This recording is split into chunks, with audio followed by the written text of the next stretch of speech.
Hello বন্ধুরা, কেমন আছো তোমরা? আশা করছি ভালো আছো।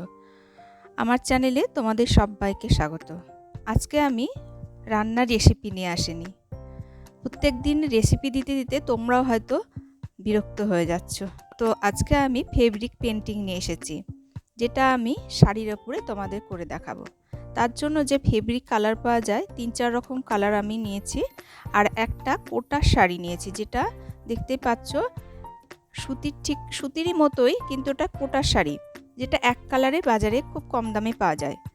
এবার আমি ৩-৪ রকমের তুলি নিয়েছি, ৬ নম্বর, ৯ নম্বর এবং সরু তুলি আছে। এই তুলিগুলো আমি একটা জলের মধ্যে চুবিয়ে জাস্ট একটা পাতা এবং ফুলের শেপে আমি জলটা শাড়ির ওপরে দিয়ে দিয়েছি। এবার এই তুলির ডগায় একটু কালার নিয়ে জাস্ট এই কর্নারটায় একটু ঠেকিয়ে স্প্রেড করে দেব। দেখো আস্তে আস্তে রঙটা পুরো জলে স্প্রেড হয়ে যাবে।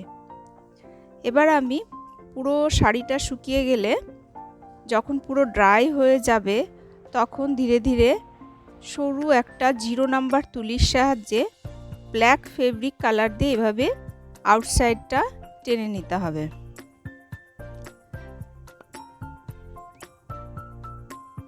প্রথমে শাড়ির কালারটা খুব ভালোভাবে শুকিয়ে গেলে তারপরে এই ব্ল্যাক কালারটা দিতে হবে, নাহলে শাড়ি যদি ভিজে থাকে তাহলে এই ব্ল্যাক কালারটা থেবড়ে গিয়ে পুরো শাড়িটাই নষ্ট হয়ে যাবে। এরকমভাবে বিভিন্ন ডিজাইন দেওয়া যায়। এখানে আমি আমার মনের মতো এরকম একটা ডিজাইন দিয়েছি। এই শাড়ির পেন্টিং বিভিন্ন রকম হয়, তোমাদের আস্তে আস্তে আমার চ্যানেলে এগুলো দেখাবো।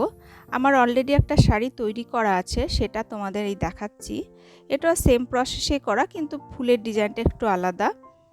এই ফুলটা আগে আমি করে নিচ্ছি আর পাতাটা করে নিচ্ছি। তারপর যখন শাড়িটা পুরো ড্রাই হয়ে গেছে, তারপরে আমি এভাবে এর সাথে একটা সুন্দর আমি একটা হার বানিয়েছি। এটাও আমার নিজের হাতের তৈরি।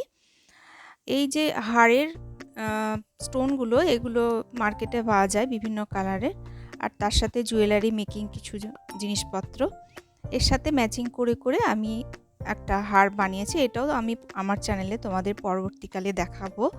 তোমরা তার জন্য আমার চ্যানেলটিকে অবশ্যই সাবস্ক্রাইব করবে, আর আমার চ্যানেলে রীতিমতো ভিডিও পেতে বেল বাটনটা অবশ্যই প্রেস করবে। তো আজকের ভিডিওটা কেমন লাগলো কমেন্ট করে জানিও, অবশ্যই লাইক এবং শেয়ার করো। ধন্যবাদ।